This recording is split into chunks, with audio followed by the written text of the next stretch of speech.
Hi guys, welcome back to Veteran State of Mind. As you probably know by now, if you're a returning listener, we have a few shows within the show. We have the War Story podcast where we talk about operations. We have the War Story History Corner where we go back in time and look at some of the battles, particularly the Second World War. And we have Veteran State of Mind, which was our kind of original podcast format where we just kind of open the floor up and talk to interesting people, interesting veterans about what they're up to in their lives now and what led them to that point. We have one of those guests on today. Before I introduce him, I would like to ask you to please share the podcast. We don't have any kind of budget. We run at a minus in the podcast, so we don't have advertising or anything like that. So the only way that we can reach new ears is for you guys to share the podcast. So for every episode that you enjoy, for every episode you find something valuable in, please bring us a friend. That's for every single episode. And if you don't have enough friends, World Cup's on. Go down the pub, make some, go for a walk, talk to people about how hot the weather is. Remind them that it's nothing that you nothing like what you experienced in Iraq or Afghanistan. Make sure you put those civilians in their place and then force them into listening to the podcast. Now, to today's guest, Mr. Chance Eaton. Have I pronounced that right, mate? That's right. Yes, you got it. Good. I should have probably asked you before we started recording. How are you doing today, mate? Yeah, very good. I think we're matching each other with the temperature and straight to the weather. But no, I'm good, mate. It's a privilege to be here and to be brought onto something that, you know, you can see and feel the fact that you've been generating this from your heart and bringing it out of nowhere. So just thank you, mate, honestly, for bringing me onto here. It's a pleasure, mate. It's a lonely life being an author. It's nice to speak to a human being, even if it's over screen. We'll kind of go through, we'll touch on your career, obviously, some of the things that you've done and things that we can talk about. But what we can talk about is what led you towards the military in the first place. So can you give us a bit about where you kind of grew up, what your childhood was like, and when you first felt that call to action to be pulled towards the military? Yeah, thanks, mate. Yeah, it's a good point. I think so. For me, I grew up between Leicester and Nottingham. Parents were separate, so I would bounce between the two. And it was at 13 I moved more across to Leicester. Started a school in called Ratcliffe College between, where is it now? Well, just off the A46, for anyone that knows. You know the old tractor boy that was like, have a go-karting? Remember that guy? Oh, no. It's quite a famous Nokia 3310 video. If that's wow. Anyway, just from there. And I guess, they had a CCF, so they had the cadets there, Royal Anglian. And that's, I didn't think much of it. I didn't really. My friends were going to join it. You had to answer the question if you're going, early days when you got there. And I was like, no, but my mates were going. So I just jumped on it. Everything was green, painted things green, having a laugh, shooting things. And it just started to move from there. I was always the kid that hung outside, like in the fields of the school. Everyone else is inside, just like hitting on the girls and stuff, and me and my mates were just making fires in the woods and skiving. So it kind of suited that. And then on Wednesday nights we'd, do the parades and stuff. I forget the time that I read Andy McNabb, Bravo 20, but that was quite an influence to me. And thinking, my auntie was in the TA as well. She was an engineer. And there was just something there. There was, my cousins had been in the army, a few little bits and bats. My dad, no like direct lineage other than my grandfather, and which I'd never met. Great grandfather, actually, which I'd never met. So it was always a bit of a mystery. And then from there, it kind of started to escalate. So I ended up as the cadet sergeant major. So I guess that I started to feel the hierarchy side of things and the leadership. And at 16, I think I was just ready to get grafting, And I remember saying to my man, I just want to make some money, and I feel like there's something like pulling me down. And so I was doing a lot of judo at the time. I ended up being judo national champion at 8, 9, 10 in that sort of age range, like under 25 kilograms and upwards, you know. And the options were we either pursue the judo and aim for London 2012, or we look at the army. And my dad was like, "You don't make any money in judo, son." And so I went to the careers office, and the Colonel Christopherson was his name. He was like, "Look, if you do 2 more years at school, you can go as an officer." And I didn't have a clue what an officer was. You'd have thought so after cadets, but obviously you're still in this like thing. I guess I start to learn, but I was 16 at the time. And it was a case of my dad was skint, you know, and he was trying to put me through the school, and that was another tension point. You know, I could feel like it was like I needed to get cracking. So I ended up doing another 2 years at school. I picked the easiest subjects for me, which were home economics, geography, and sports science and business. And from there, I ended up getting just enough UCAS points. I failed home ec and I had to redo it, and just got enough UCAS points to go to Sandhurst and AOSB and all of that. So I went to, I got into Sandhurst at 17 and 9 months, which was like the start point, or got accepted. And I can go on. Do you want me to keep going on from this? Keep going on, mate. Keep going on. I got accepted into Sandhurst, and it was mainly on potential, really. I was obviously this young, like, total enthusiastic, like, just all in, all everything, and just going for it. And I think that's what they saw, was that, like, this bloke isn't the product, but he'll do what it takes to get there. So it was all just potential. But I'd already got what had I got? I had an offer to go to Australia for a year as a gap year at the end of my A levels. So they were like, "Look, you can go to Sandhurst now at 18, as it were, by that point, and I said, "Well, look, I want to go, but I want to go to Australia first." So I went to Australia for a year, worked at a school there as a teacher assistant, and a real dodgy cricket umpire. And then I came back from Oz, and then I guess it all starts from there. Yeah, let's talk about that kind of selection, because I don't know if on the podcast we've ever actually had someone really kind of explain the process of somebody joining the army as an officer. I don't think off the top of my head we've ever had this. So for people who aren't familiar, can you tell us about what that process was like? You've kind of touched on it, what they're looking for, and any, I guess, tips as well, because there might be some people listening now who are considering going down that route. Yeah, fair enough.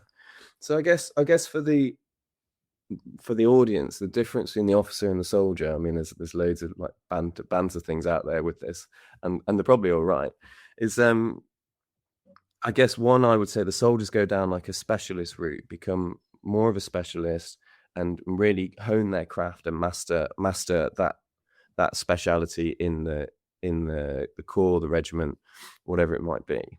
For me, the officer is the leader, or is like seen as like put into a leadership role, deals a lot with the admin, and I'm really like scuffing this up, but is put in a different state of responsibility. So then you go and train in 2 different ways. So obviously the soldier goes, we all do the basic training. I'm going off tangent here, but no, sorry, mate. Could we even pull it back? Could we even pull it back further than that for the, or maybe this is what you're on. Maybe I've misheard, but like the actual, right, I want to be an officer. What am I doing? Yeah, I've just realized. Yeah, exactly. Or if I jump, maybe I've jumped too far ahead too. No, you're doing good, mate. I quickly go off track. So first and foremost, it's who you go and visit. You know, you can go and see, you can walk into a careers office on the street, you know, and that's pretty much like soldier driven. Like, I don't know if there's many officers within them, or they will have like a broader cohort. And then, so you have soldier recruiting, officer recruiting. So immediately it's like, well, you might get pulled into one or the other. So the officer selection, then I use the word selection, I guess lightly, but it still is. It's Army Officer Selection Board. You go through a series of processes, all the admin, same as the paperwork and all that stuff. And then there's a place in Westbury called the Army Officer Selection Board. And I mean, it must have changed, but you go for a briefing, and then you go for like the main thing, which is like 3.5 days. And a lot of it is on aptitude, on and a lot of it is based on the same stuff: your fitness, your kind of clarity of mind in a way. I'm trying to think what else the word perception, depth of perception tests, current affairs, planning exercises. I remember that being a big thing. So at the time for me, it was more looking at.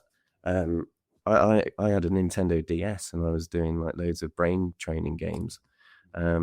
With the colonel that I was in with, he was like taking me through all these planning exercises. There's a fire at point X and you need to get to point Z, but there's this thing in the way.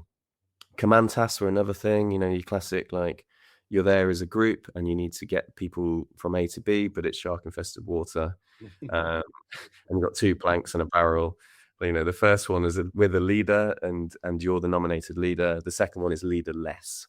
So they're looking all the time like who's got that kind of that eye for getting people from one space to another. Can I just interject there, mate? Because obviously, presumably, right, for everyone to have got that point where you're on this selection, everyone must have shown some kind of like leadership skills at some point, really, maybe to have kind of gone down that route, right? How does that work when you have a leaderless command task?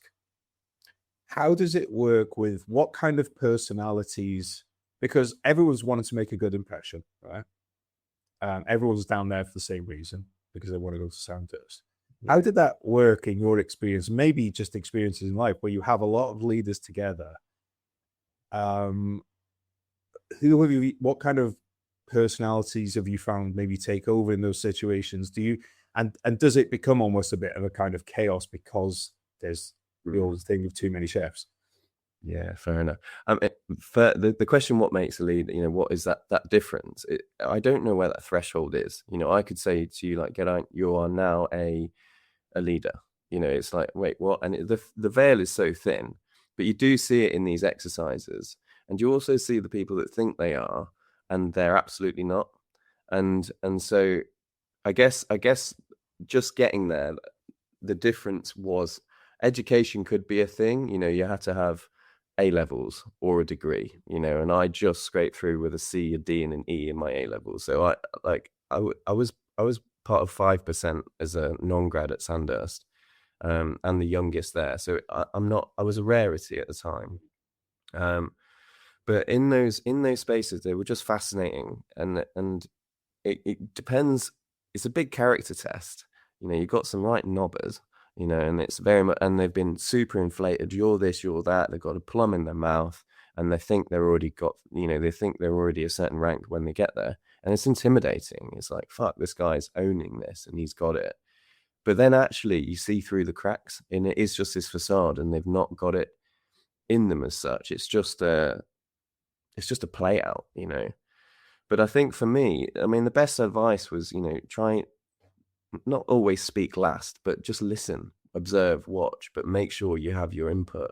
Take on everyone else's idea. If you are nominated as the leader, give everyone that chance. It's still a circle, but you're the one that takes the responsibility at the end and say, right, this is what we're doing, this is not what we're doing.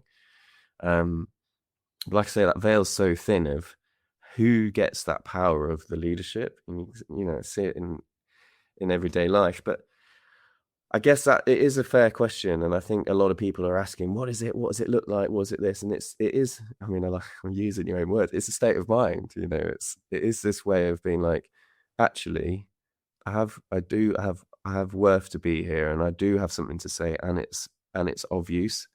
And what you've just said is absolutely useless. But just because you've said it amazingly doesn't mean you're right. And it just, I guess, it's groundedness, it's presence in that moment. I was hyper alert, hyper aware, especially being the young. I was told that I was going to be seeing how I was eating, what I was saying, how I was looking. In the morning, like it is really showtime. The whole thing, both in the morning, you pick up your book, not the Spectator, was it? The Week. You read in the Times. What's this? Everything's like in line. So you're flawless in a way, but in the same time, it's a load. You bluffing it. You're bluffing a perfection, but it actually makes you on point. It's presence, so you're aware. You're aware the whole time. Yeah.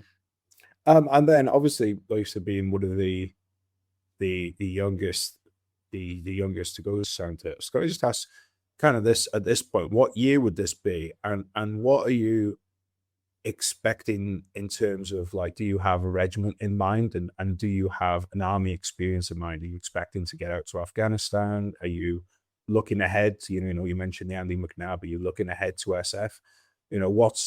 What's kind of like, when you sit down in your bed at the end of the day, I also lie down, people usually do in bed, what do you see kind of projected out as your kind of career path? Yeah, that's fair. I went in to do it for as long as I enjoyed it. I'd already, a good thing with the officer stuff, or with all these, is they do like the Reggie familiarization trips and all of that. So I had already been to Minley Manor, like I checked out the engineers. I'd done the para potential officers course. I'd been and done the Marines potential officers week. I knew a bit through the cadets as well. So I knew it was infantry, and I had my eyes on paras primarily. I think I got a sponsorship through the paras at the start, but that was when I was like 16. I'd already tried Welbeck as well, but I'd missed that. Just not smart enough with the engineering stuff. And so, yeah, my eyes were on paras, combat. Everything was Afghan at the time, and that's, I wanted to get that dust on my face, and it was just, looking back, it's the rites of passage. I'm seeing that's what blokes are doing, and that's what I feel that should be done. And then as I'm at Sandhurst, it opens. I looked in. I went for the Air Corps as well. Failed their aptitude test by like 2 points, but that would have meant that I probably would have been a ship pilot. Do you know what I mean? So it's one of these things of like, you naturally go down this funnel. At Sandhurst, my two choices were paras and PWRR. I got knocked back from the paras, and my platoon commander was PWRR. I'll give him a shout out, actually, Major Dan Power, and it wasn't just because he was my platoon commander I got into PWR. It was actually like that he was such an inspiration to that regiment, and he was a fantastic leader and instructor, and so it was very much like, okay, the decision's been made about the paras, and it made sense, to be honest. I was still young, I have to be careful saying youngest at Sandhurst. I was youngest at Sandhurst at the time. I can't guarantee all the other times. And that's what led me to being the youngest captain in the army, because they changed the rules for grads and non-grads at the time. So it was meant to take me 5 years to become a captain, but it took me 3, which led me to be the youngest. So it was all by default. So yeah, then that's how I ended up at PWRR. How did you take that knockback then as a young man? You had your kind of sights set on the Pirates. Was that like, because we all obviously in our adult life set expectations, sometimes we reach them, sometimes we don't. And then obviously I think the older you get, the more you realize that sometimes it's like, that's not the end of the world. But when you're a young man, first breakup, everything like that, it's the end of the world. So what was it like? What was it like for you at that point? Did it knock you back? It's a really fair point. There was something in it. I think there's something deeper that happens that levels you out. It leveled me out. And I remember the night before, there was 12 of us going for it, and they had 6 spots. And I wrote a list of names down of, if I get in, these guys will get in. If I don't get in, these guys will get in. And by other than one name flipped, I got it right. And it just said to me, it was like, they're the blokes that I don't associate myself. Again, I do, but at the same time, I was like, it's like a resonance or a frequency. It's like I belong there if this is, and if it doesn't.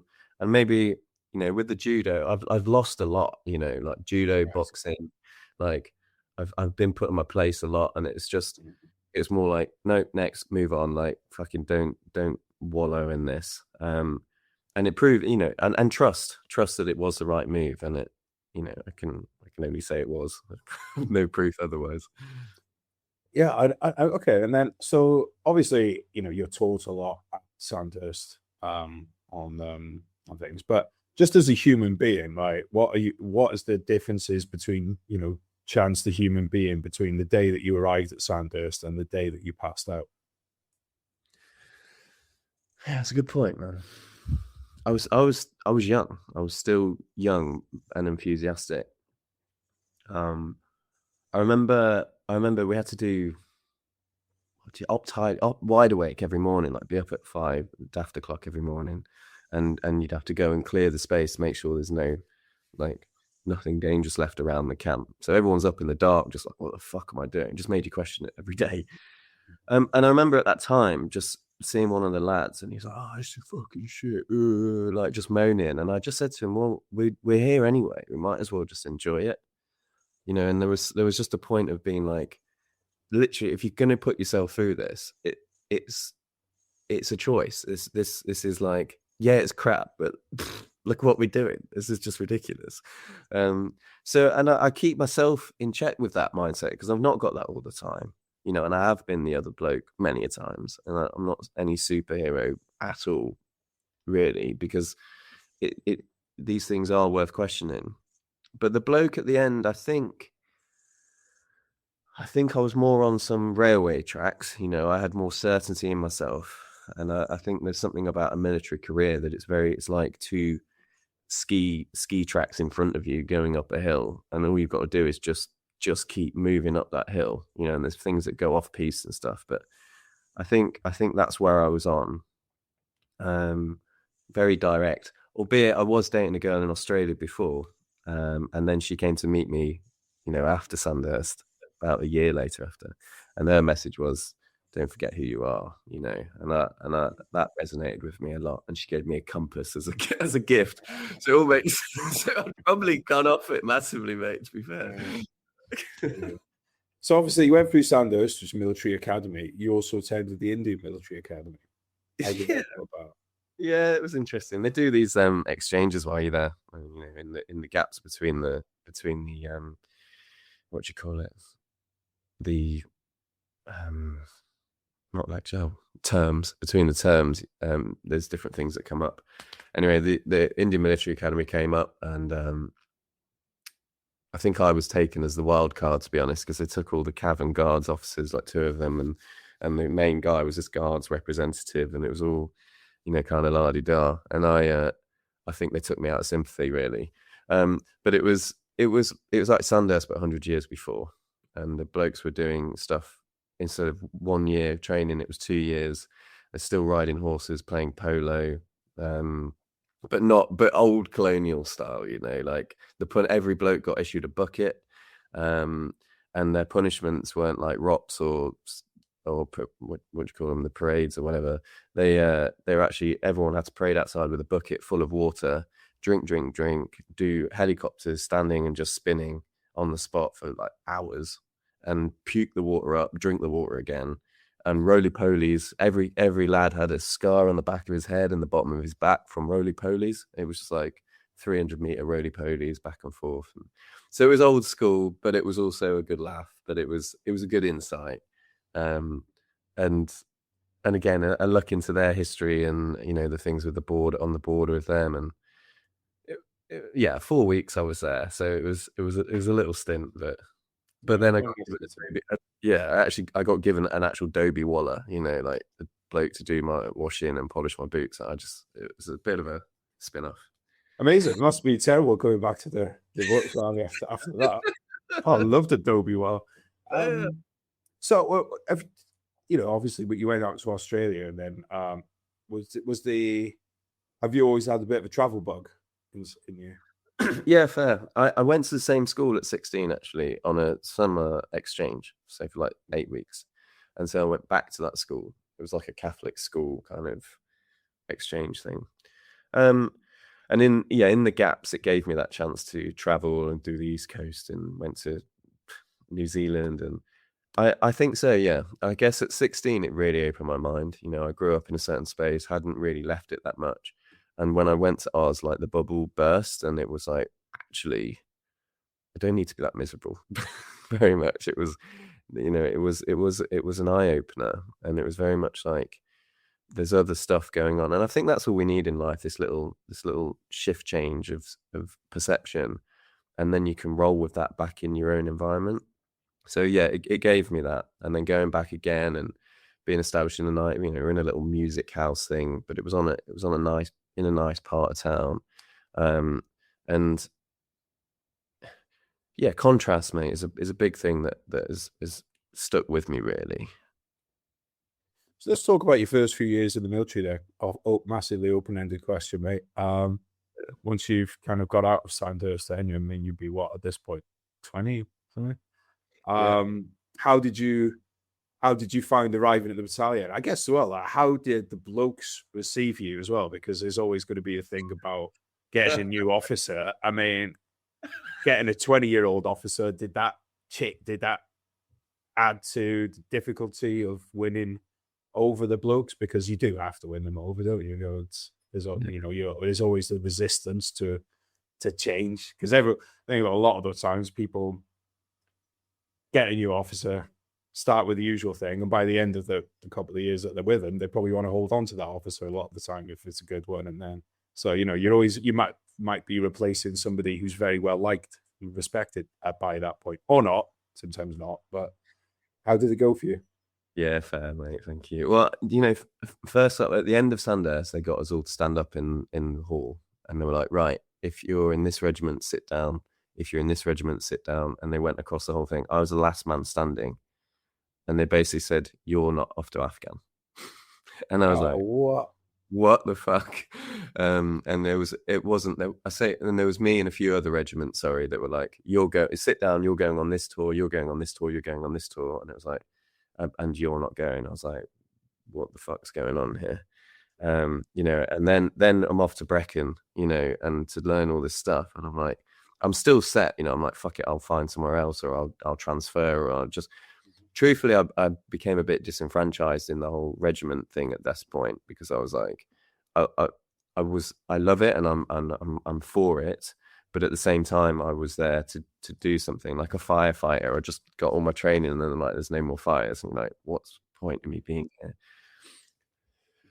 So then get to battalion, and they're on public duties in London, and I'm like, I didn't enjoy the guards, But in answer to your question, the blokes were awesome. They'd just come back from Cyprus. They'd done some punchy tours before. Like, they were well regarded PWR at the time, and it was like, and still are, But I stepped into this role where lads had kind of been in London for a little bit, and it was just like, this cringe. But the blokes were mega. I guess the main story I want to share is there's a chap called Corporal Skinner.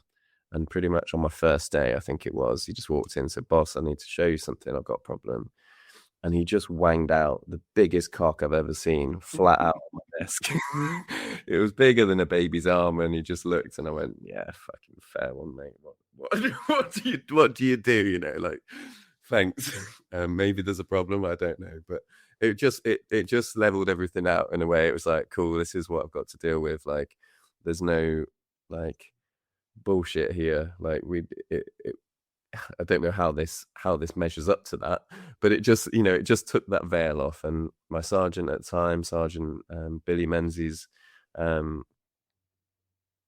just a classic, just fucking good sergeant, pain in the ass, but great, and that was the relationship, and the blokes respect. There was, to be honest, mate, I've not spoke on this level for a long time. It was, I miss that stuff, and the guys, there was the order and there was the ranking, and I'm sure I came across as a bit of a knob officer at times, and I was there to do my job as a shit deflect. I just served the blokes as much as I could, and at times they probably didn't think I was, but that's, every bloke was doing their jobs where we could, and maybe they did. I'm not talking myself down there, because I'm proud of what we did, but I am. Looking back, I enjoyed that structure, but I also didn't enjoy it, because, like, lads get in touch with me on Instagram now or whatever, and like whole lives led, and there is that gap, there is that, I had to keep that professional gap, but we're all just blokes making it up as we go along. And so, yeah, I hope that answers the question with the guys. Yeah. Is there training at Sandhurst for what actions on you should take when one of your soldiers puts his penis on your desk? Like, And I'm kind of making a joke here, but I'm also serious. Like, are you warned? Like, right, these are some of the things that you might get from your blokes. You know, do they kind of brief you on that about what some of the kind of the mental day-to-day things that you might come across? As actual lessons, like sit down, look at this PowerPoint. That scenario didn't crop up. Um, but just chats with like the officers and your color sergeants and stuff. You hear these things, but that's not necessarily the environment that I was used to either. Like, and Sandhurst basically you just come out like highly strung, authoritative, with power. And I remember like seeing a magazine of some blank rounds in the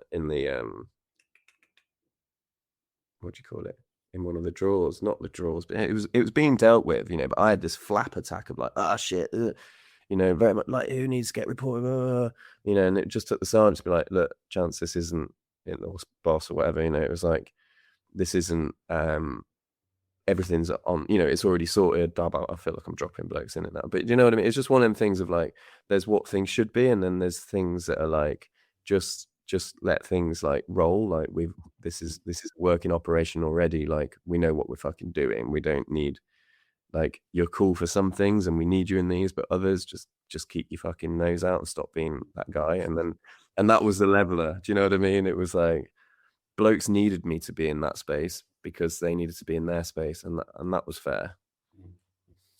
Okay.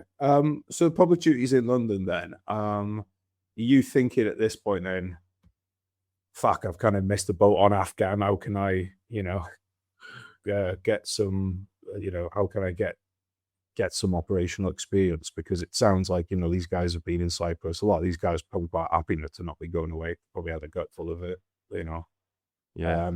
Were they theatre reserve in Cyprus as well? Yeah, they'd done that and been pulled out on it. And yeah. So they've been, a lot of these guys probably quite happy to be home, have some family time, that kind of thing. So, but what about you? Like, what are you thinking? Like, not an escape plan, I don't want to put it like that, but how am I going to see, or like you kind of put it earlier, how am I going to put my training to use? Yeah, exactly. In the field.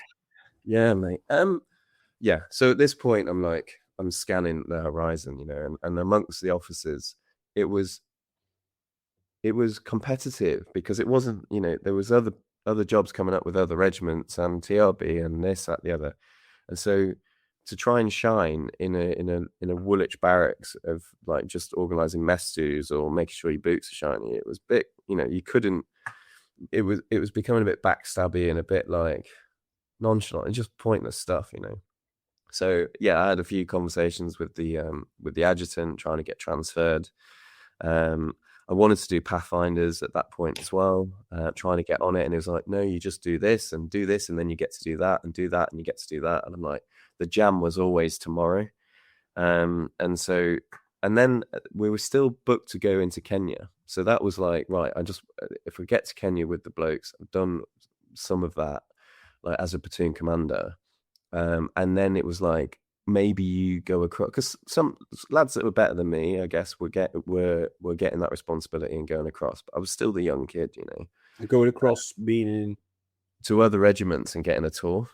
Okay, so like backfilling other regiments. Exactly, and it was like rats in a barrel, really.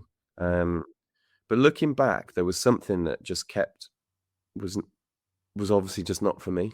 And this is a thread I kind of want to hold on to a little bit here, is there was always like for those that listen to this point, like it starts to shift from me being this like, yeah, like want to go to war versus this thing that's like, what's that inner, like something keeps happening that takes me away from something here. Like I don't get it. Like the para is, I want something, but I'm not getting it. I want that, but I'm not getting it.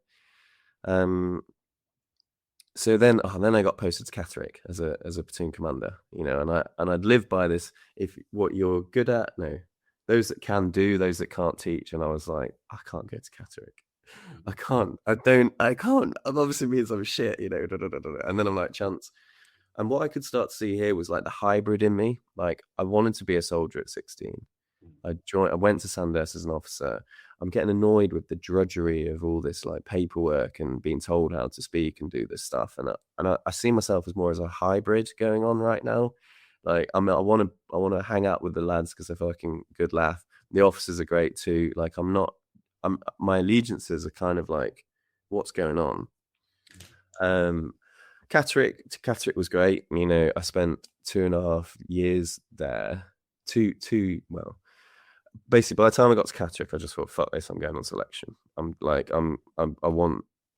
still wanted the tour. You know, this is like, I just wanted to be the best, and I was getting sick of being sidelined for whatever it might have been, and like other people's. No point me saying I was good or bad. It was just, it's just what it is, isn't it? People have a choice over your life in the army, and I wanted that agency back. So I trained a couple of courses through Catterick, but whilst I was there, I did P Company, and just did it on the side, and then passed P Company. Well, like just you spare time pot on to P Company and P Company. So this was it. I was like, I trained with the P Company, like, injured lads. Do you know what I mean? There's a name for the platoon at the time, like the lads that had failed and got back in. So I was just training, and the training area is there, you know, and just getting in with the Joe and just fucking like on that. So I did P Company, and I just used Catterick to get everything square, really. And I'm like, right, selection. Come the end of Catterick, that's when I went on selection. Passed the hills, got onto Officers Week, and like bombed on day 2. Can you talk us through what the hills? I think people will be familiar with, you know, but can you talk us through what Officers Week is? I don't think we've ever had that explained on here. Yeah, fair. There's a link here, what we start to see with the officer side, and it is that kind of intellectual, mental capacity of whatever it is that's, you know, that's been looked at. But for Officers Week, it's a real deep dive into the mind and the body and the personality, really. And again, I've got this undercard feeling in me because I'm a non-grad. Everyone's a graduate. They've all gone to these, like, good, not all, but, and I don't want to carry that on my back, but I just felt like I was the underdog, you know. But Officers Week is very much a thrashing. You get like 3 or 4 hours sleep a night. It's at Hereford. You're just overloaded, mentally, like overloaded. Here's a 3 hours maths exam. Here's a 3 hour current affairs test. Now get up and present this thing. Here's a 3 hour what's the next thing? Planning exercise again, but it's like on acid, you know. And I'm sure I look at it now and it's simplified, but it's just like thickness of paper just thrown at you like that. You're in a room, red hot, like supposedly the heating's put right up, you know, food's just put on the side of you. You just got to eat it, and it's just pen to paper. Right, get up now, go into the briefing room, and there's like politicians, prime ministers, leaders, all this stuff as you go through it. They're just drilling you, just absolutely drilling you. They actually bring in real ones? Yeah.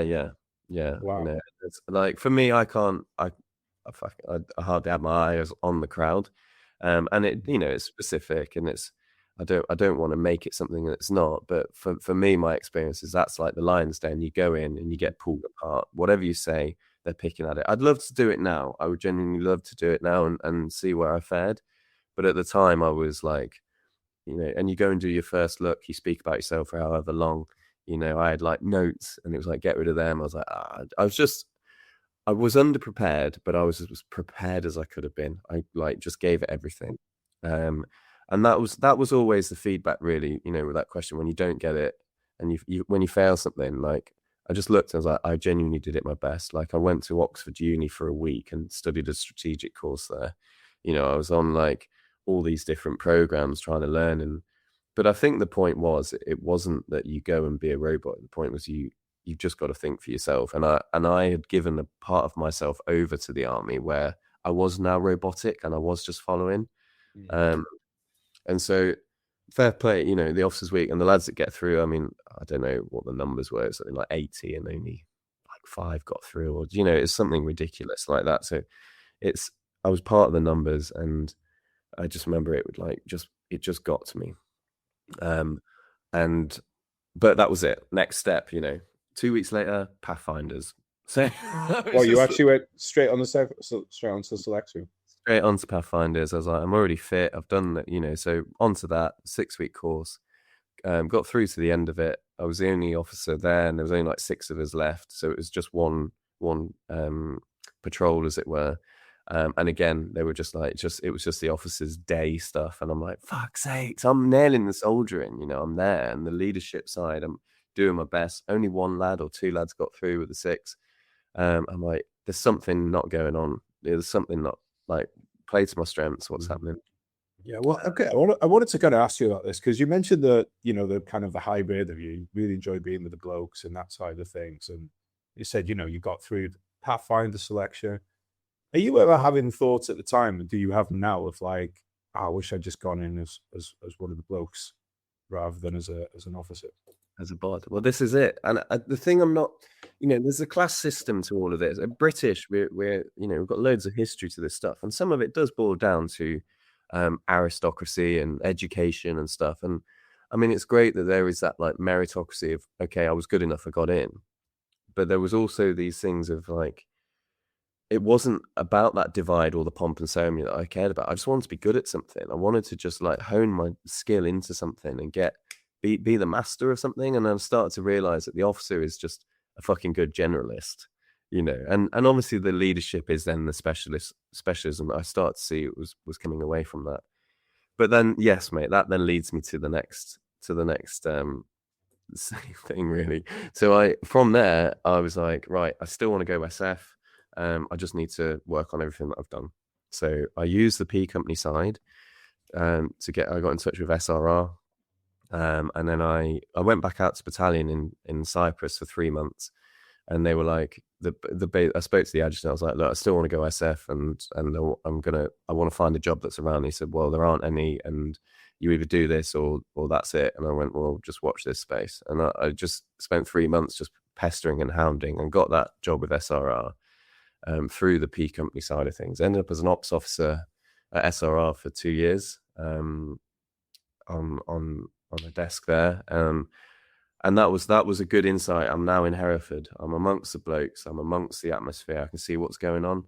And so to answer your question, did I ever feel like I wanted to be one of the blokes? I'm now on like an exercise with Director Special Forces, with all the officers from different units. And I'm looking what they're doing, and I'm looking what the blokes are doing. I'm like, I want to be a bloke. So I just want to be a bloke, and I want to kick doors in. And I resigned my commission. So I was like, yeah, I went and seen the blokes. Like, look, I want to come back on selection, but as a bod, like, what do I need to do? And he's like, you've got to get out. There had been guys that had just gone straight on and done it, and then blah blah blah. But I think he put a blocker in there, and he's like, no, you have to resign, and then you have to do 2, 1, 2, 3 selection, and then you come back on selection. So 2, 1, 2, 3, those would be the reserve yeah. selection. So you'd leave the army. Yeah. You'd resign your commission, you'd leave the regular army, you'd then join the reserve army, pass 2, 1, 2, 3, and then they have not a back door, but then an ability to go and do regular selection, upon which you'd then be taken back into the regular army. Exactly. So it was like, strip everything out, ultimately I became a civvy, but I did it with 2, 3, and SRR were great. I went on weekends, and they supported it. And so I did it whilst I was still in. So I was selection while you still. I did 2, 3, and I was still in. And then once I passed, or as part of that, I resigned my commission. So now I'm 2, 3. I'm a civvy and a 2, 3, and I'm going straight on to selection as a bod. So there was no like open gap. I wasn't fully out at this point. And then I'm on. So back on the hills. What's this? First, second, third, pretty much 4th time now. And I'm like, okay, I know what I'm doing on the hills. So I'm away I go. And things are happening. And then something starts to happen. No, my hip was fucking painful at this point. There was a lot of pain in my hip. I was having private medical actually outside of it because I didn't want it registered, but there was something not right. And even the guy was like, why are you doing this to yourself? And I'm like, no, just keep going. I was just like, go, go, go. There's something to find. There's something to achieve. There's something I need to get to. which goes back to why, everything I'm explaining here is like a pursuing. I was pursuing something. I was trying to get something. Like when I got the maroon beret, I put it on.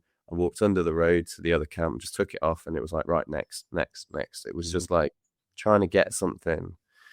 Long story short, on regular hills, something starts coming to me, and it was just like, not sure this is for you, mate. And I'm like, fuck off. I've spent years getting here. Like, no, I'm not fucking, that's bullshit. What was this? Keep going. You know what's happening, blah, blah, blah. And I was like, this isn't usual, like I listen to that voice and it's like, go. And it's not a voice that says stop. It's like, no, keep going. You know what you want. You're going to go and get it. And it wasn't, so it was no longer like a suppressing. It was more like, what do you actually want to achieve here? What is it? And it gave me that time, and I spent a few days just bimbling along on the hills. It's been like, Chance, you've seen what goes on. Like, I've been amongst the guys in Hereford, and I can see what's I've part of it, and seeing what the blokes are doing, and it just wasn't pulling me through. It wasn't like the golden nuggets were just getting less and less, and I was like, I don't feel. And this was a massive turning point in my life, because everything I've been brought up to was never give up. It's a family like motto, don't give up. I spent a couple of nights calling my mate and just being like, look, I'm having these, like, I can say thoughts, premonitions, whatever. It was just a deeper voice, And she absolutely ragged me and tore me a new one. It was just like, this, that, the other. And I was like, no. And still on the hills, next few days, I just walked up to a checkpoint. I was like, that's me. And you went, well, what do you mean? And so I just don't want it bad enough. And it was just in this like bonf, in this moment. And he was like, absolutely fair one, go and sit down. And like, this is sin, right? For lads that are hearing this, like, whoa, you fucking V-dub, he's a pussy, he's out. Whoa.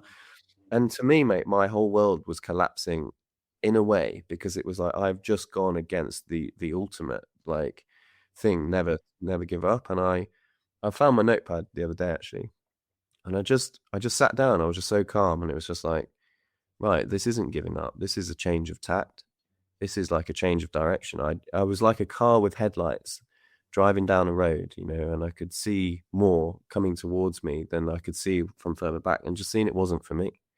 I was just like, I could see where the blokes would, like, what was going on, and I was like, it's just not for me. That's not my path. And it was hard.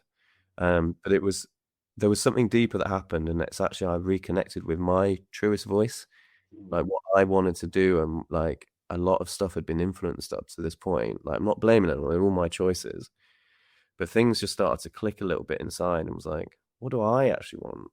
And I realized, there was loads more stories to this, but I realized, like, I wanted to be the best man I could possibly be in my life. And I thought the like SF was a way towards that. And then I could see a few incidents that happened. I was like, that's the best warrior. You become the best warrior in this state. But there were a few people that I just wasn't inspired by, and a few directions. And I was like, this is great, and I'd got the badge, I got the fucking beret, and I was already a part of it, so it wasn't like I was losing everything. I just realized, like, I wanted more out of life than what it offered.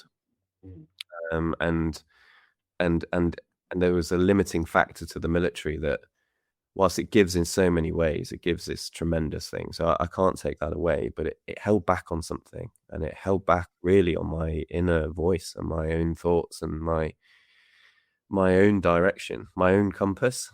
There was always something that held me into that. And it felt like my spirit just picked up, mate, and said, right, this is what we're going to do. And I was like, fuck, okay. And I could talk for hours on this, but that led to a lot of stuff. And yeah, I feel like I need to pause, but yeah, I can keep going. Yeah. Well, do you feel like going into Sandhurst at such a young age meant that you never really, let's say you went in at 24, 25, you're outside of the army, identity has had a bit more of a chance to kind of to flourish. And whereas, if you go into these things at a very young age, you may not see it, with a lot of soldiers that join at 16, and a lot of those guys have the hardest time coming out, because your identity has been built around the soldiering with that, like you said, there's that code of conduct. You don't voluntarily quit, you don't do this, you don't do that.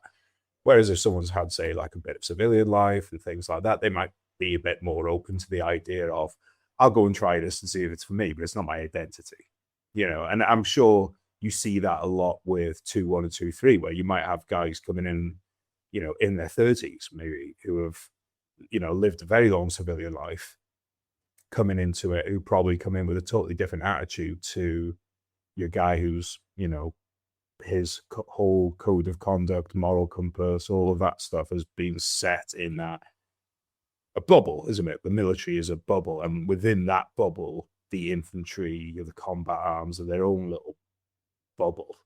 Yeah, very small. It's a very small number of people in the UK who actually exist at one point in time or another in that bubble, and so it's really not like a normal way of thinking. It seems like it is at the time because everybody thinks like that, but actually, that way of thinking is a real kind of real kind of minority.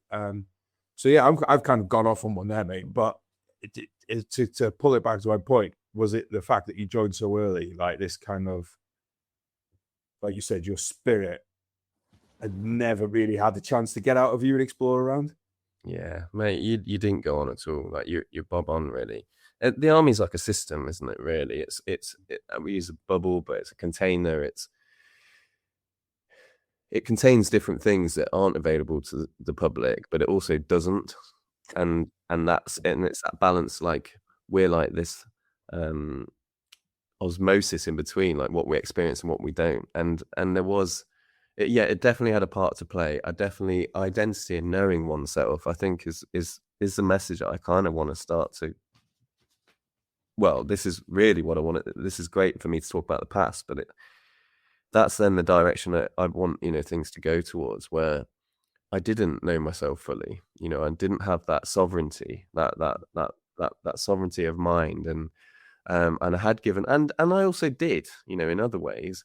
But yeah, it was the first of a few premonitions or whatever it might be, where it's like, there's something else going on here. So yeah, I put myself under a system or into a system, and then the cracks start to show a little bit. The age, yes, but then would I have done that later? And it's so individual to people's journeys. So yes. Yeah, absolutely. But would I have gone, and if I'd have joined later or not, and lived a bit of a life is the other question. And I love it how people's stories are also different, and it's really difficult to say mine sometimes because it doesn't always blend into the normal career path. But it's still my story, so it's just it's an honor to even speak it. What did you do at this point then? Once you decided to get out, how did you give you some space to yourself to figure out who you are, what you want? Love you, mate. Thank you. So at this point, I go home. I tell my dad, and he's like, "What the fuck have you just done?" And I was like, "What? I thought you'd support me in anything I do." And he's like, "Where am I going to get my gloves and boots from now?" Like jokingly. And I was like, "What?" So then two things hit me. One is like, I've just divorced myself from a career that like was a pathway and just was stay on it. And then the second one is I felt my dad just disown me in an instant, just being like, shit, was I doing this for you or was I doing it for me? And I just felt this like disconnection from him. This very much like all my support for you is now just gone. And I was like, he never said that, of course. And whether he listens to this or not, I don't know. So I don't want to. I'm not trying to stab him here, but it's like this was what happened in my reality.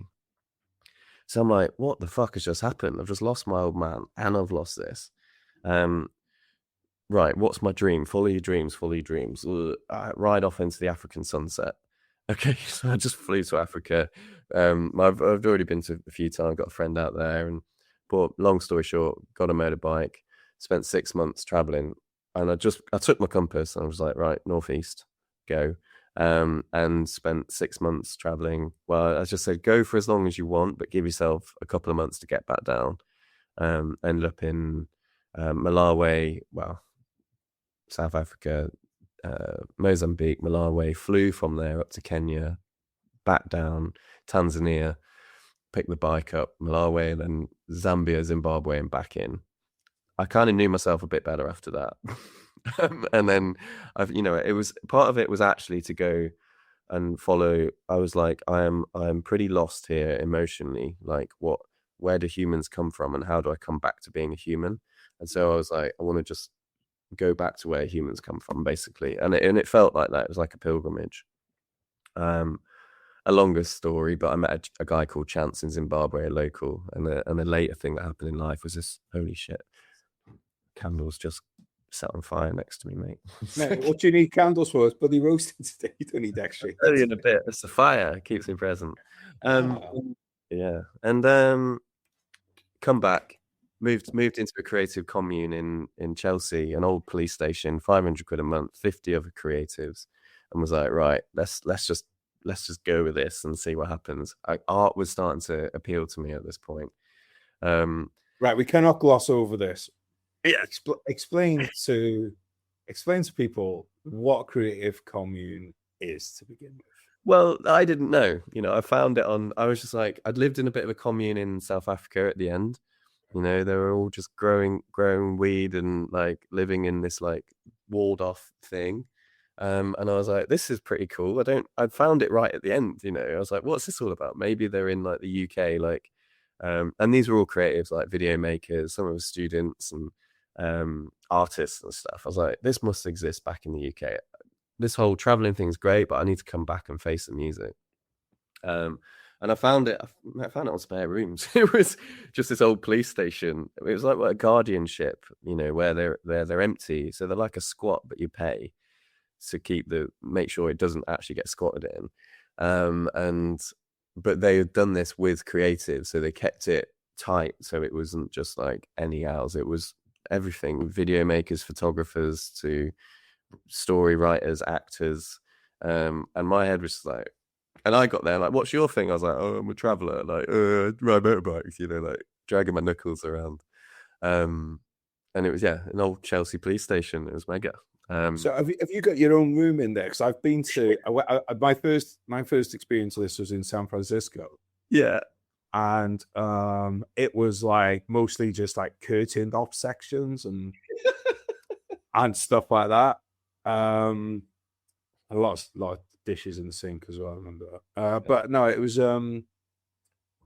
it was almost like big rooms separated into these little kind of cabaret things. But I guess the police station's probably got a lot of internal structure to it, right? So yeah, mate, you're pretty much on. There was a program called Crashing with Phoebe Waller-Bridge on at the time, and that's a good example as to what they are. But exactly that, mate. I think I was in the printer room, and there was a cell. The cells were still downstairs. No one lived in them, and like makeshift ovens, cookers, not ovens, but we even put like a paddling pool on the roof and like parties, and there was a gym downstairs. And I was going a bit the other side at this point, so I even like Extinction Rebellion was going on, and I just said use the underground car parking for like a secret kitchen setup for the Extinction Rebellion. So I was just like, I just went full color at this point. Yeah. I was stripping the green from me, and I was just, everything was about color, like life, and I was like, I've gone from black and white and green to this like pizzazz, and I needed to just open everything out. I was working for a travel company at the time, like, and I spoke to a mate, and he was like, come to 2-1, like, just check it out. They're all right, bunch of lads. I was like, oh, I'm fucking done, I don't want it. Money was tight. And actually, I had this good balance. I did 2-1 while I was in London. I transferred to them, and then it was a good laugh, It was weird, just doing surveillance around London and on a Wednesday night and going back to work the next day and meeting politicians at underground ranges and stuff. So it was surveillance on Extinction Rebellion people. This is great. I could just do it from a pit. Yeah. So I was just playing. The whole thing, life was more about play, at this point, and kind of just exploring and working for this travel company. Then COVID hit, and I thought, fuck, I've not got a job, because they were like the first out, the travel companies, and so went to 2-1. Was like, look, and it's jobs for the boys in a way of like, if you work hard, you find yourself a job. It's like, I'm not taking anything away from 2-1. It's fucking awesome. I would say it's one of like the best kept like secret men's groups that you can join in London or in the army. Like the Artist Rifles, I rave about, whether they like me or love me or hate me for what I do or say now. Like I think that was like the pinnacle of it in a way. And it was, so I started working with them, and then I got FTRS to Poole, so it was Special Boat Service, and I did 18 months there. I guess it was like almost like project managery ish, but it wasn't. I was in an ops officer role again, and it was just one of these things. And I went as a corporal, if you know what I mean. So I was like in a captain major's role as a corporal from 2-1. So it was just like all the illusions are now just blowing, because it was just like, okay, none of that. It matters, but it doesn't matter. It's just getting the job done. And then from there, I got a tour out to Colombia, as a diplomat out there. So I felt like there was a moment where I just wanted a tour. You know, like I've explained. Look, I appreciate this took an hour. You know, but as a guy, I wanted a tour. I was like, you can't leave unless you get a tour. Like, what's the fucking point? You know, this whole point was to get in. You know, the rites of passage of a man. You have your medals. I don't even have a medal. You know, some of the things that we're up to, they're like, there aren't medals for this. I'm like, fuck's sake. You know, but I was part of it, and I was there, and you know, I'm grateful for that. But at the same time, I was ready to get out. You know, and like my mind, everything was opening up, everything was becoming clearer, and I could see things a lot differently. Mate, if these tours to Colombia are still open, I'm going down to the recruiting office as soon as we finish this. It was out there. So what you mentioned kind of earlier, like living with the commune of artists and stuff. Is that starting to bring something in you that was already something out of you that was already in there, or are you starting to find like kind of creative outlets that are maybe just being built from scratch? You know, was that like a what would the word be? I can't think of the word, but is that where a lot of this kind of artistic side begins to express itself? I think so, mate. I don't think I think we all have it, and I think this is where we start to see like the different lines of life, you know, from creation and destruction, and what we are as beings, like these creative beings. Art was gay at school, you know, that's how I saw it, and I know it's not, and I'm sorry for using it. I'm happy to use these words because I feel the audience get it, but at the same time, you know, and I wasn't encouraged to do it. You know, I wasn't encouraged to play music or anything like that. It doesn't make money. It's pointless. It's a waste of time. Like you're not gonna be able to live off it and all this stuff. So it was like, to me, that's how I was brought up to see this stuff. But like you say, it was naturally coming out. It was like, okay, well, what is this? What even is creativity? Like just that word, the word consciousness, mate. When I learned the word consciousness, I was like, what the hell? You know, and I say that I need another 6 hours for the podcast if we're going to go down that road. No, but these things were starting to crop up, and it's like, right, okay, what's going on? So yeah, in answer to your question, I believe so. And after Poole, I then went to and worked for NHS Digital for 6 months as a contractor. Great money, really, really fucking boring.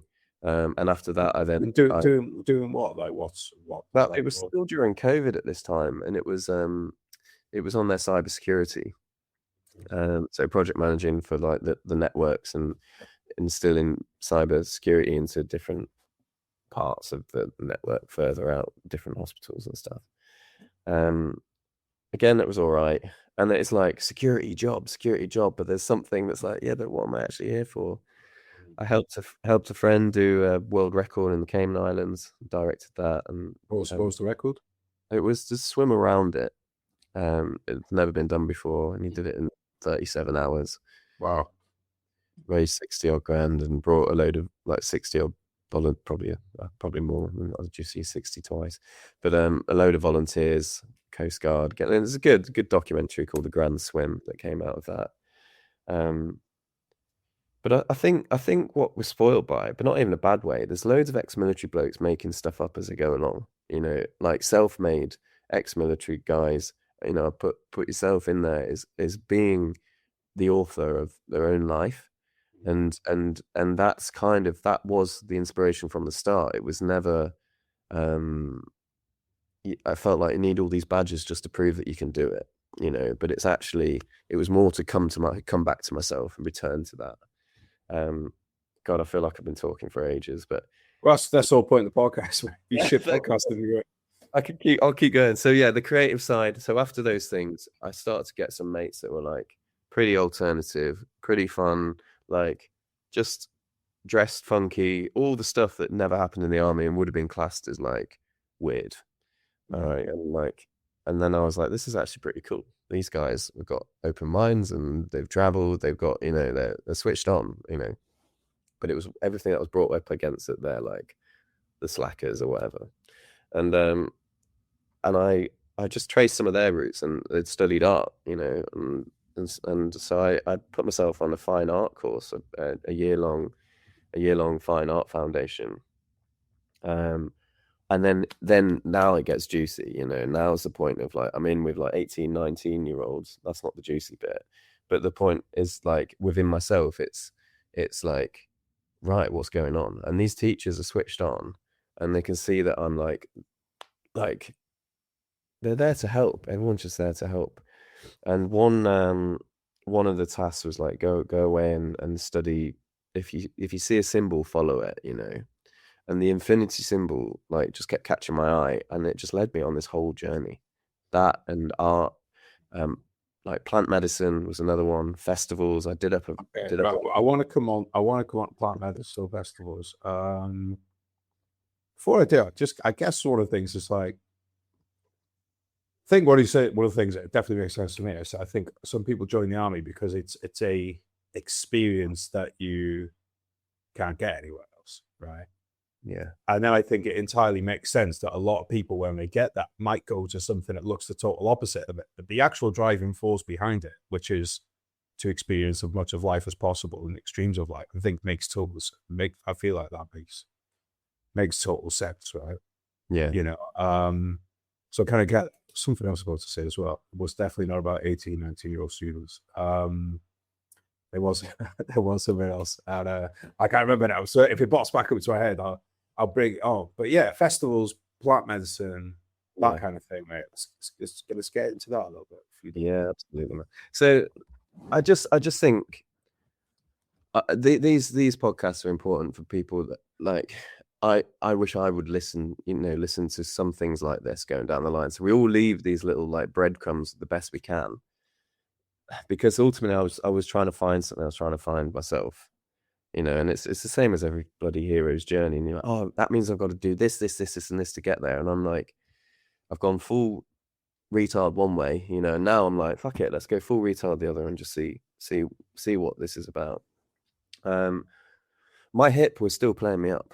I'd gone back, I'd had an operation at this point, gone back for an MRI, and the guy was like, it's fixed, you're fine, you know. And I was like, it's hurting more, you know. And it was just, I was in agony. So then I go down like the medicine route. I'd always heard of like ayahuasca previously, like mushrooms and things like that, and drugs, don't do drugs.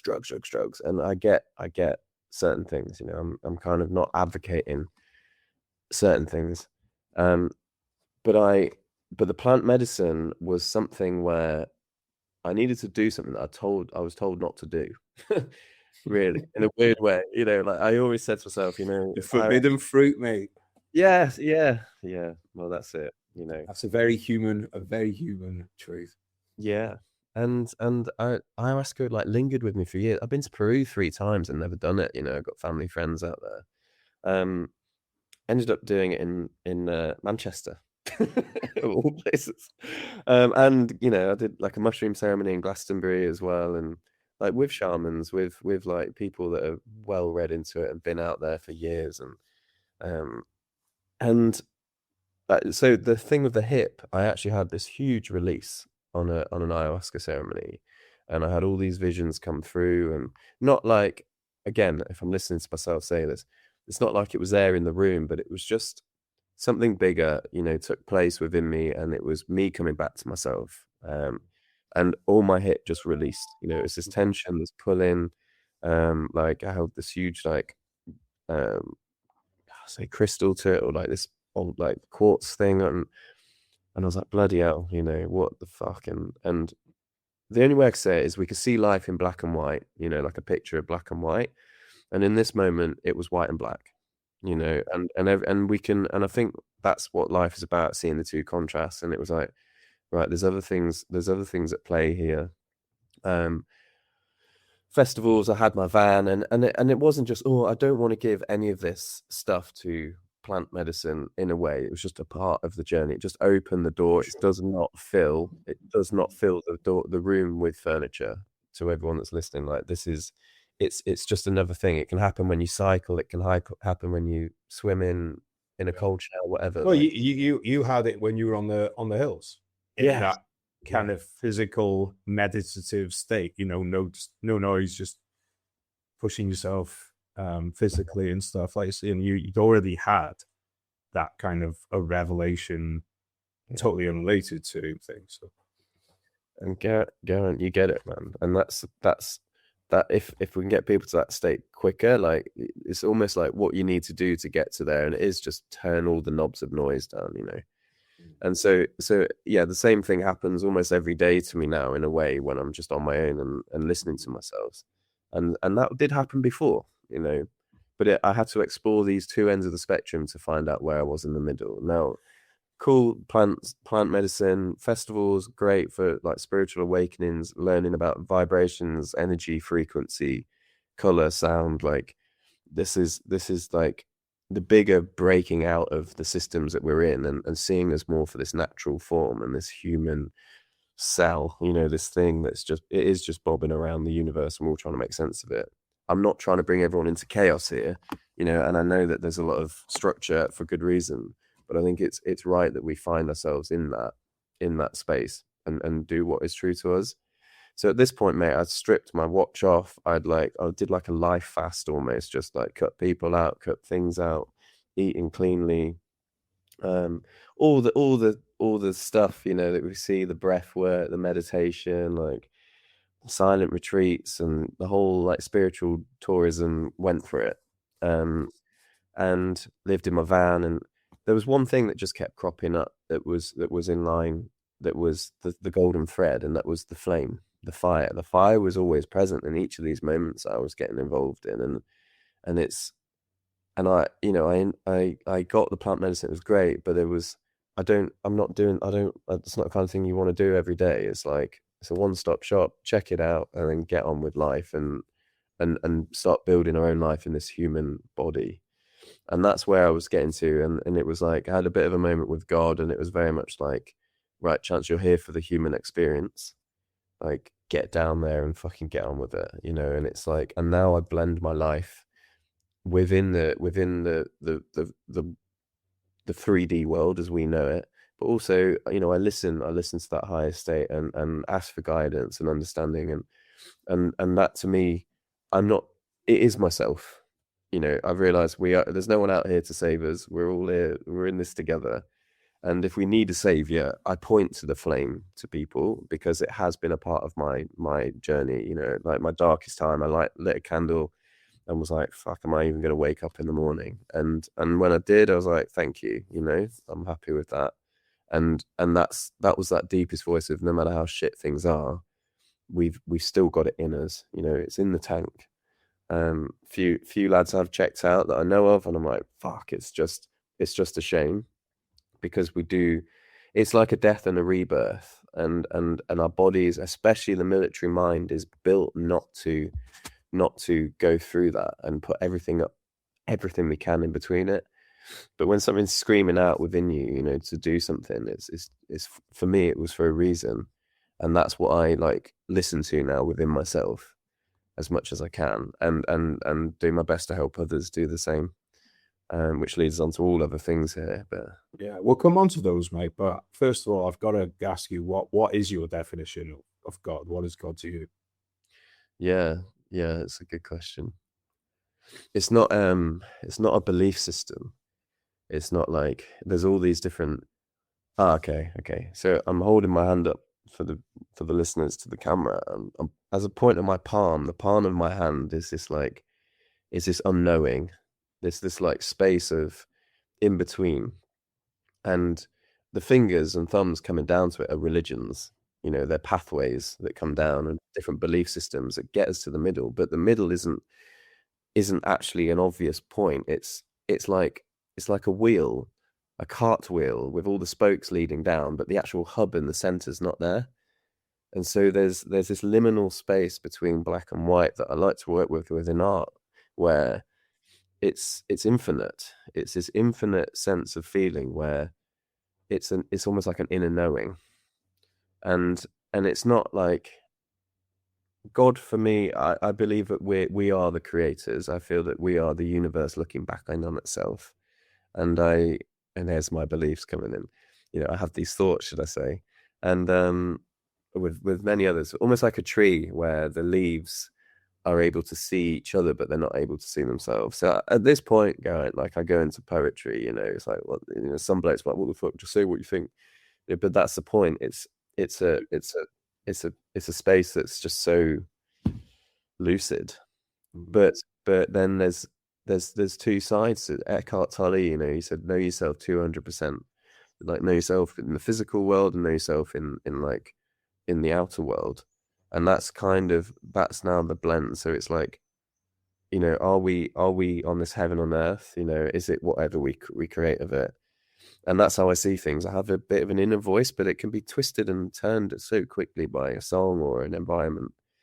So the deepest, for me, I know that I'm fully with myself and I'm being true to myself when I am present with a flame. If I need to check in on it, like Inception, where he spins the topper, and it does. If are you in a dream state or not? I think we're in all these different realms, but we're here for this one. So when I light a fire, I am present. Like, because if you can't guarantee yourself to be present in any moment, then it means you're never going to be. So I like just move my hand over the flame a little bit and go, I'm here. I can feel the heat. I can see the movement. Everything, the line between my heart and my mouth now is open, and just let my heart speak, and let that truth. If it offends someone, I can always retract it or just apologize for it. And so God, and this is where the art comes in. God for me, or is this open flow of unlimited creativity and a way of like doing what we're meant to be doing here right and now. I've not thought of any of these words I've just said. That's just me opening that up. But I just think we get trapped into the human stuff a lot, and it's good to know that these other things are available. I love that, mate. And I want to listen back to that a few times when I can be more present, because obviously podcasting, you're always there's always one ear on the conversation, or not one ear, or let's say one half of the brain on the conversation and one half thinking ahead to where the conversation goes. So I'm looking forward to coming back again and myself being fully present for that. But the half brain that was listening thinks that you're on something. So you're doing well too, man. Thank you. A big up to Geraint here, because it's not an easy job, mate. You just on receive the whole time. So thanks. Yeah, lovely. So let's this does bring us very nicely onto the hearth. Yeah. What is the hearth? Why the hearth? That looks fun. So I guess the hearth for me, it started off as that was my timeline I was going to take us through, which we've covered anyway. So I can tell you were a planning officer, mate. That was. I just want to let everyone know that was a full size of A4 paper and not a 5 packet. We are dealing with the professionals. It's an envelope, so there's nothing in it. Oh, right. The half for me. It's not brown, mate, so you're good. Yeah, we're doing all right.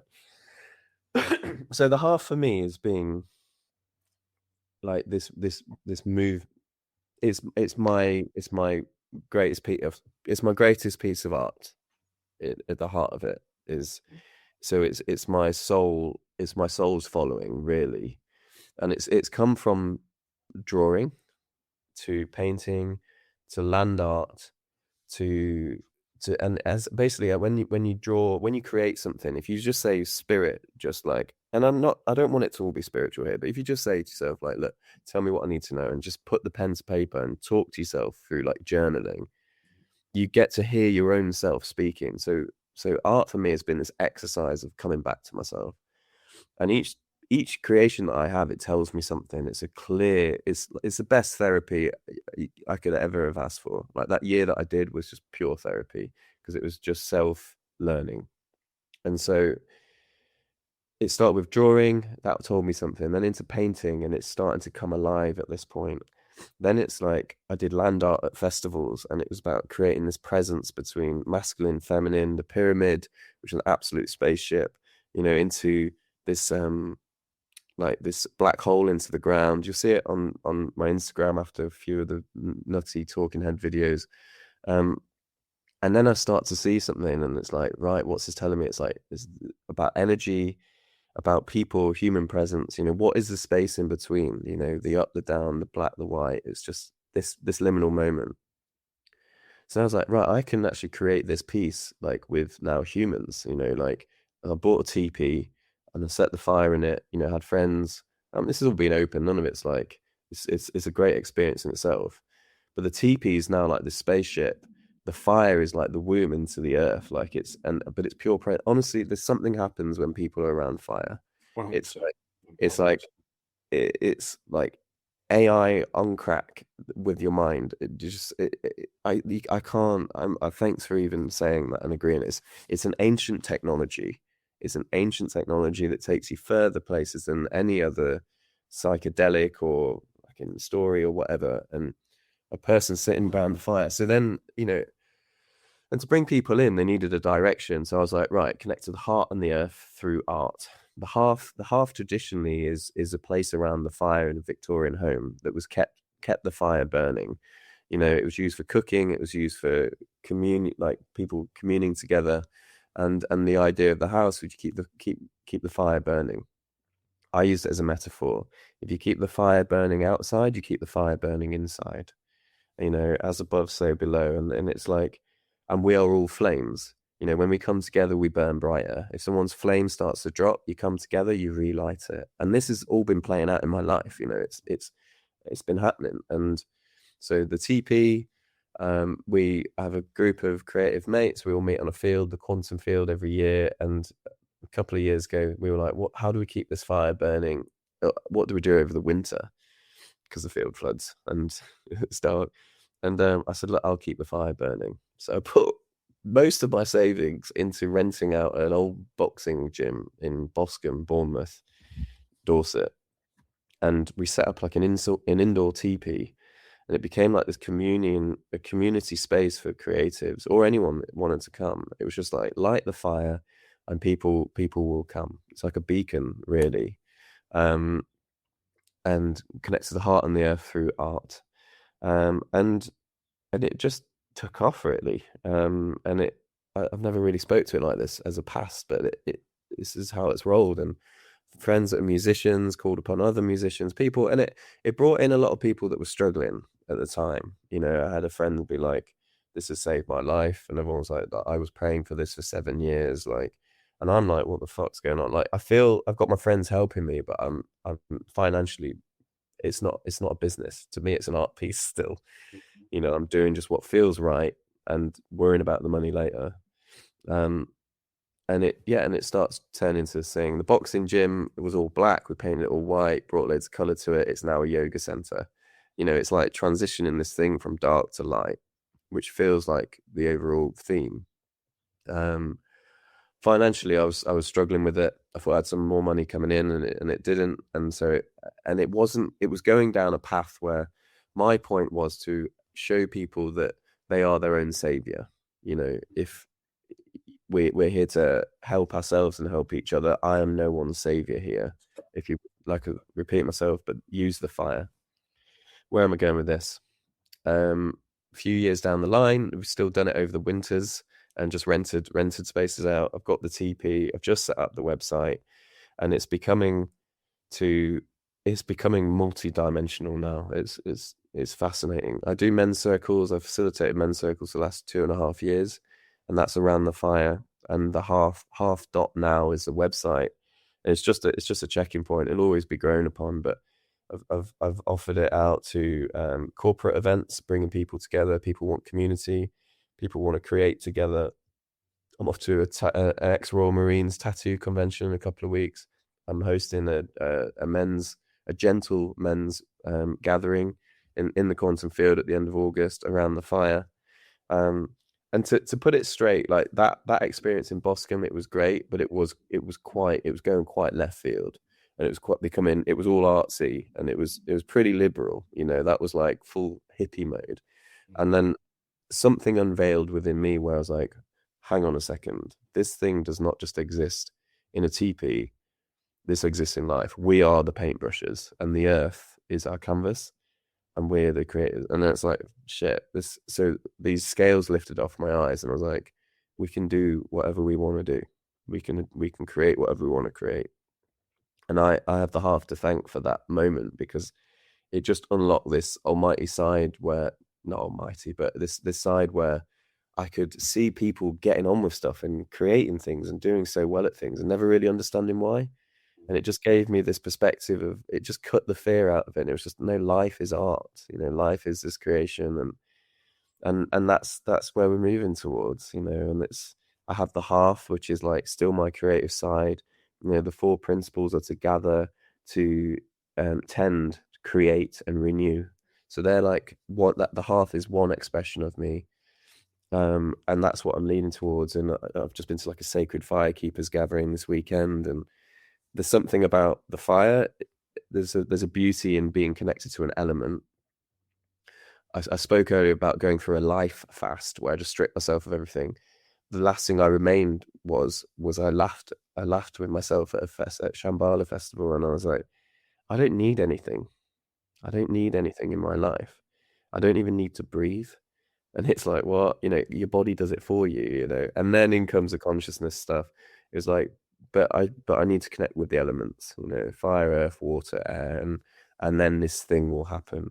So fire was just a natural path for me, and we all boil down to these things. We all boil down to these elements, and I think we could put layers in between. You know, become obsessed with bicycles or with sewing, you know, and they all have their place. But I was like, the fire connects to everything, and if I just put my heart and soul into that, everything else will fall out of it that's aligned. So that's where we're at with the half, you know. And the motto now for the half is return to the fire. And there's something deeply innate within all of us that has that calling. And then when you're anchored in the flame, you can go and do what the hell you want to do. You know, you can always just keep coming back to the flame and then stretch out as far as you want. But there's so much here, you know. I appreciate the opportunity to explain this. I could just keep going. Keep going. Feel free to keep going, man. Enjoy this. Yeah. Well, that's it, man. And the flame is, scientifically, it's proven as a living being. It's not, you know, if we to put it to the rules of science, it's living. It moves. It, you know, it uses oxygen. It gives light. It gives off heat. It basically bounces in that liminal space that we speak about. It weaves, you know, and so it can connect you to other worlds, but also in this world. All depend, you know, however natural the wood is that you put on it. It's bonkers. I had a ceremony with an Australian elder. This is a side quest, but yeah, essentially was up all night with the fire with Australian wood, and he ended up seeing his ancestors, you know. And I took him through this intuitive, what I would have been of just following this, my deep inner sense. I was like, I don't know what I'm doing. I'm just doing what feels right. And he's like, whatever you're doing, just keep doing it. This is your gift. And I'm like, what the fuck is going on? And you know, this bloke's translated for the Pope. He's met Mother Teresa, and like he's in these like lines of like, okay, there's a whole other world going on here. And I'm not saying, hey, everyone lift off. I'm actually saying ground down, you know, get down and dirty with what's actually underneath all the noise. And it's just opened up fascinating networks of traditions, ceremony, wisdom. Like these things all exist, like all these big questions that we've got within ourselves. We're not the first ones to ask them. You know, old boys have sat around the fire for thousands of years asking questions, and sometimes they're able to answer them, and that's where the answers can come from, you know. And that's, or if not, certainly like guide holders are within that unknowing. And it can be anything, but I think just knowing, you see, you know, examples like Bear Grylls or your Logan Pauls or whatever, like they're stout Christians and God and the artist in me is different. Like there's an inner, I would say, if I had to use a word, like the universe, one song, you know, like we, there's loads of things that are happening, and just listening out, you know, like words, they could be spells, you know, it's a spelling. It's these things where you're like, wait, what? You know, and it's like, yeah, words are a kind of frequency that have an effect on your life. And it literally reverts back to before words existed, you know, sounds, frequencies, healing frequencies, man. Like in these ceremonies, you know, I play the handpan and the didgeridoo, and people haven't been playing these by the fire for shits and gigs. They've done it because it has an impact on us and on our bodies. And I just thought it was all bollocks years back, and now I'm not saying, oh, I'm devout this, I'm devout that. Like I live as much as I can on the ground, but to know that that's there, and to see people that have healed their own cancer through it, and to know that like people can like connect to something greater than themselves, and walk along with their head held high because they know that like they can trust in something bigger than themselves, is enough, you know. And the rest is taken care of from there. It's just listening to ourselves and each other, you know. But I don't believe in coincidences, you know. I think everything happens for a reason, and I think I think we've got a lot more to uncover within ourselves, and that's the joy of life. And when we should, and if the people before us didn't do that, we wouldn't be here either. And it's, there are loads of narratives that the country's shit and everyone's negative, and it's like the news and everything's pressing negativity so hard, man, so hard. And there needs to be this coming together of people, of men, of families, to realize actually we're doing all right. And that's where the fire comes into me. Just come back, get around the fire, light a candle, whatever it might be, and that's my mission that I'm on. Man, I want to just end on that because that's beautiful. It's brilliant. I love it. However, I just want to give you the chance. Is there anything else, any other enterprises going on that you'd like to speak about before we wrap up? Thanks, bro. Look, I guess I feel like I've shown two sides of my life here, and I'm trying to live by both. Like the military, we've gone through a whole pathway of there wanting to let it go and kick it to the field, you know, but it's, for me, it's not letting go of everything I've learned as well. So I've boiled it down to archetypes, really. I found myself becoming what is known as a warrior artist after being put in touch with a warrior Buddhist, no, a warrior, someone else. So the things I would just like to put out there is like, yeah, I've got this warrior artist kind of archetype playing out. Like it's a bit jokey. It's just something that is using the discipline and the direction and blending that with creativity and expression. So online, I've got the Instagram of chance.eaton.official, and I come on, that's kind of like my artist portfolio in a way, which is seen as a warrior artist. So that's kind of me in the center, trying to follow that line between the two. Also, last year I did my CP course. Totally, you know, so gone down that path, been doing security CP within that time, but obviously done it for years, and recognize that we've still got these amazing networks, and security, protection, preservation, direction. These are all like the tenets of my other company, which is Brannock Co, which is I call it a high trust capability group. Started off as a security group, but it's I recognize that how trustworthy like our network is with the military lads, and in the civvy world, it's few and far between, you know. And so there's an offering there that I put out on the website and on, you know, just in business really, of high trust projects, operations, bespoke things that need to be achieved and can be done in a safe pair of hands. That's a service that I offer, and I have other partners within it that cover all sorts of things that we can imagine. And so that's that. And then the Hearth.now is my other expression. And so I really appreciate this time to mention it. You know, I have different gatherings coming up, the gentle men's gathering, and that's like, I feel that we go to this stage, we get to being a man. There's a big thing about men's mental health, men's work, as we call it. I've gone through all of those bloody retreats and done all this stuff.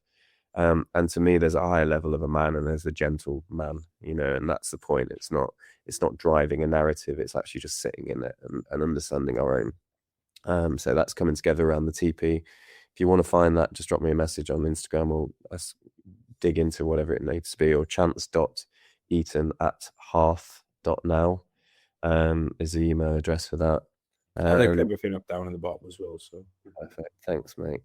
And just yeah, I think that's it, mate. I think I feel so blessed that you've let me chew your ear off for an hour and a half. And that's a massive, you know, credit back to you, and the guys like have a lot more to say than me, you know, and there's a lot of blokes out there that deserve to be heard, and anyone listening to this that goes, well, oh, my mates in the army think I know everything, just dig a little bit deeper. We've all got these undercurrent stories, and there's a lot more that's to be said and needs to be heard, and yeah, just good on you, mate. Thank you so much. Mate, you're welcome. It's been an absolute pleasure. For anyone who's maybe listening to this on their way at work today, maybe they're in the gym, maybe they're out for a nice walk, is there a message that you just like to leave people with before they go about their day, or maybe they're at the end of the day, but wherever they are? Because I feel like you're the kind of guy, mate, who feels that connection to everyone in the world, and probably love to speak to everyone in the world. So what would you like to say? It's beautiful, man. Do you know, I wrote on here, don't check out. Keep going and keep the fire burning, you know. Just keep that fire burning, and if you feel like it's right down to an ember, get a fan and get it going again. That's like, stick with it, and like, we're all in this together. You know, I can step into that darkness and be like, look, I know life could be really, really fucking shit, and I'm not saying it's amazing all the time, but literally that feeling that when you're really on your fucking own, just think of the boys around you, like we're literally out in it together.